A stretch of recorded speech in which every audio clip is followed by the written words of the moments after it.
नमस्कार, lead India के इस वीडियो में आपका बहुत बहुत स्वागत है। दोस्तों, मैं हूं एडवोकेट सुभाष सिंह और इस वीडियो में डिस्कस करेंगे कि स्पेशल मैरिज एक्ट और इंटर रिलीजन मैरिज क्या एक ही चीज होता है, क्यों ऐसा कंफ्यूजन होता है। ये भी डिस्कस करेंगे कि अगर मैरिज करना है तो टाइम कितना लगता है, नोटिस का क्या होता है, फीस स्ट्रक्चर क्या होता है, डॉक्यूमेंट्स कौन कौन से लगते हैं, प्लेस कौन सा होना चाहिए और किसको करना चाहिए।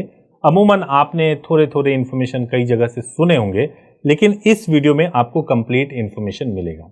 सबसे पहली बात यह है कि स्पेशल मैरिज एक्ट में अगर आपको शादी करनी है तो आपके धर्म चाहे अलग अलग हो या एक हो, इससे कोई फर्क नहीं पड़ता। चाहे आपका पार्टनर इंडियन हो या फॉरेनर हो, इससे भी कोई फर्क नहीं पड़ता। तो ये दो चीज आप अपने दिमाग में रख लीजिए। अमूमन ऐसे लोग प्रीफर करते हैं स्पेशल मैरिज एक्ट में शादी करना जो अलग अलग धर्म के होते हैं, क्योंकि उनके पास ऑप्शन ही केवल यही है। अलग अलग धर्म के हैं तो आप कोई रिचुअल परफॉर्म नहीं कर सकते, इसलिए आप स्पेशल मैरिज एक्ट में ही शादी करते हैं। और स्पेशल मैरिज एक्ट में कोई भी रिचुअल परफॉर्म नहीं कराया जाता है, केवल पेपर पे साइन करके आपकी शादी हो जाती है। तो अब सवाल यह है कि इसमें टाइम कितना लगता है। जब भी आप स्पेशल मैरिज एक्ट में शादी करने जाएंगे तो 30 दिन का मिनिमम वेटिंग पीरियड होता है। और ये 30 दिन का जो पीरियड होता है, वेटिंग पीरियड, 30 दिन को आपको जो वेट करने के लिए बोला जाता है, वो इसलिए बोला जाता है ताकि आपके बारे में वेरिफिकेशन कराया जा सके कि किसी को इस शादी से ऑब्जेक्शन तो नहीं है, और ऑब्जेक्शन है या नहीं है उसका प्रोसेस क्या होगा। उसी प्रोसेस के लिए नोटिस शब्द आता है, जिसमें एसडीएम साहब के पास ये राइट होता है कि वो नोटिस बोर्ड पे नोटिस लगाएंगे, जो उनके ऑफिस का नोटिस बोर्ड होता है, वहां पे नोटिस लगाएंगे कि ये और ये व्यक्ति, ये ब्राइड है, ये ग्रूम है, इनको शादी करनी है। अगर किसी को ऑब्जेक्शन हो तो ऑब्जेक्शन कर सकते हैं। और ये क्यों कॉन्सेप्ट आया कि जैसे मान लीजिए दो धर्म के लोग आपस में शादी कर रहे हैं, क्या पता कोई पहले से मैरिड हो या मैरिड ना हो, जो एसडीएम है उनको तो पता नहीं है, या एक ही धर्म के व्यक्ति हैं वो शादी करा रहे हैं, उनको तो पता नहीं है कि है कौन, ये भाई बहन तो नहीं है।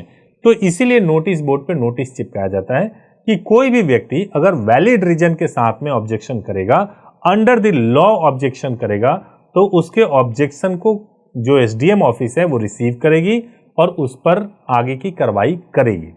ऐसा नहीं होता है कि आप इंटर रिलीजन मैरिज कर रहे हैं और फिर किसी ने ऑब्जेक्शन कर दिया, क्योंकि ये दो लोग अलग अलग धर्म के हैं इसलिए शादी कर रहे हैं, तो इस ऑब्जेक्शन का कोई फायदा नहीं होगा। लेकिन हाँ, कुछ असामाजिक तत्व के लोग होते हैं जो नोटिस बोर्ड पे इस तरह का नोटिस देखने के बाद से कपल के एड्रेस को ढूंढ लेते हैं, उनके पेरेंट्स के डिटेल को ढूंढ लेते हैं और वहां पे जाकर के हंगामा करते हैं। तो आमतौर से अमूमन देखा जाता है कि नोटिस बोर्ड पे कुछ भी नोटिस चिपका दिया जाए, 1 या 2 दिन के अंदर उसको कोई ना कोई फाड़ के फेंक देता है। तो ये कोई बहुत बड़ी बात नहीं होती है, लोग इस तरीके से मैनेज करते हैं। अब आता है तीसरा कि फीस स्ट्रक्चर क्या होगा। देखिए, इसमें सबसे पहले डॉक्यूमेंटेशन होता है, डॉक्यूमेंटेशन के बाद से अप्लाई किया जाता है, अप्लाई करने के बाद से 30 दिन का वेटिंग पीरियड होता है, फिर उसके बाद से सेकेंड टाइम आपको कोर्ट जाना होता है। तो ये स्टेज वाइज स्टेज फीस होता है, अलग अलग प्लेस के हिसाब से अलग अलग फीस होता है। फीस के लिए अगर आपको जानकारी चाहिए तो आपको हमारे हेल्पलाइन नंबर पर कॉल करना पड़ेगा 8800444555 पर, सुबह 9 बजे से लेकर शाम को 8 बजे तक। तो फीस स्ट्रक्चर कैसे होता है वो आप कॉल पे बात करके आप कर सकते हैं या लीगल एडवाइस ले सकते हैं, वहां से भी आपको प्रॉपर इंफॉर्मेशन मिल जाएगा। अब आता है डॉक्यूमेंट्स की बात। तो डॉक्यूमेंट्स वही मोटे तौर से लगते हैं।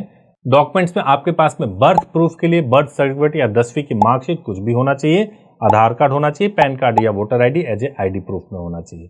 प्लेस जहां पे ब्राइड का एड्रेस है, जहां पे ग्रूम का एड्रेस है, इनमें से किसी भी जगह पे आप कर सकते हो, आपको कोई समस्या नहीं। किसी भी जगह पे ब्राइड वाले एड्रेस पे भी कर सकते हो, ग्रूम वाले एड्रेस पे भी कर सकते हो, और अगर आप किसी तीसरे जगह पे करना चाहते हो, वहां का अगर आपके पास में रेंट एग्रीमेंट भी है या आप आधार कार्ड वहां का बनवा लेते हो या अपडेट हो जाता है, आप रहते हो वहां पे, तो वहां पर भी आप कर सकते हो।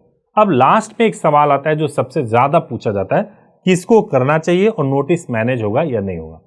किसको करना चाहिए का जवाब ये है कि अगर आप इंटर रिलीजन हो, अगर आपकी शादी दो धर्मों के व्यक्तियों के बीच में है, यानी आपका रिलीजन कुछ और, आपके पार्टनर का रिलीजन कुछ और, तो आपको स्पेशल मैरिज एक्ट में ही करना चाहिए।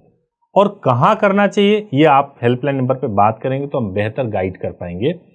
और इसके अलावा अगर आपके पार्टनर फॉरेनर है तो क्या आपको स्पेशल मैरिज एक्ट में करना चाहिए, ये भी डिपेंड करता है आपके सिचुएशन के हिसाब से जब आप बात करोगे तो आपको गाइड करेंगे कि आपको कैसे करना चाहिए। उम्मीद है इस वीडियो से आपको क्लैरिटी मिली होगी। अगर कोई सवाल रह गया हो तो जरूर पूछिए कमेंट में। Thank you so much for watching this video. Thank you so much.